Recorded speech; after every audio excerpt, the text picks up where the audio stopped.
కూర్మ పురాణం ప్రకారం స్వర్గాధిపతి అయిన ఇంద్రుడి నిర్లక్ష్యం కారణంగా శ్రీ మహావిష్ణువు ఈ అవతారాన్ని ఎత్తాడు అనే కథ ఉంది. ఒకసారి దుర్వాస మహాముని ఇంద్రుడికి ఒక పవిత్రమైన పూలదండను ఇస్తాడు. ఇంద్రుడు ఆ మాలను తన ఐరావతం శిరస్సు మీద ఉంచుతాడు. ఆ ఐరావతం ఆ దండను కింద పడేసి కాలితో తొక్కి నాశనం చేస్తుంది.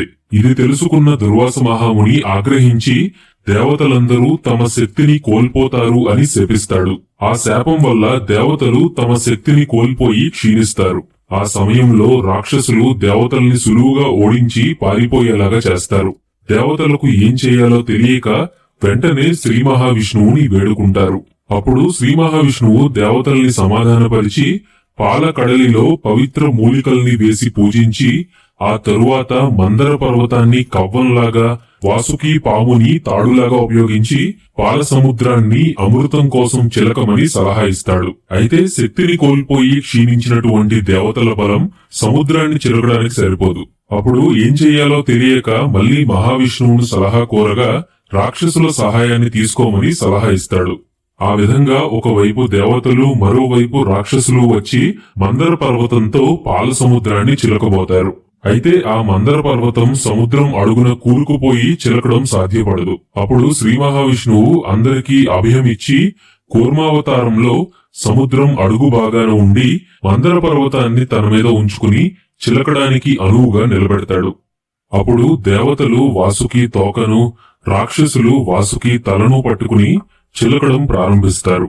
అలా చిలుకుతూ ఉండగా సముద్రపు లోతుల నుండి కల్కుట అనే ఒక భయంకరమైన విషం ఉద్భవిస్తుంది. అందరూ భయపడిపోయి శివుణ్ణి ప్రార్థిస్తే శివుడు ఆ విషాన్ని మింగి తన గొంతులో దాచుకుంటాడు. ఈ విషం గొంతులో ఉండడం వల్లే శివుని కంఠం నీలం రంగులోకి మారి అతను నీలకంఠుడిగా పేరును పొందాడు. చివరిగా ధన్వంతరి తన చేతుల్లో అమృత భాండాన్ని తీసుకుని ఉద్భవిస్తాడు.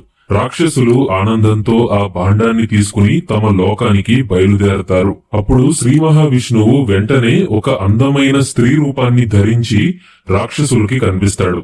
రాక్షసులు ఆ మోహిని స్త్రీ అందానికి ముగ్ధులయ్యి అమృతాన్ని అందరికీ పంచమని అడుగుతారు. అయితే మహావిష్ణువు రాక్షసుల్ని ఏమార్చి దేవతలకు మాత్రమే అమృతాన్ని ఇస్తాడు.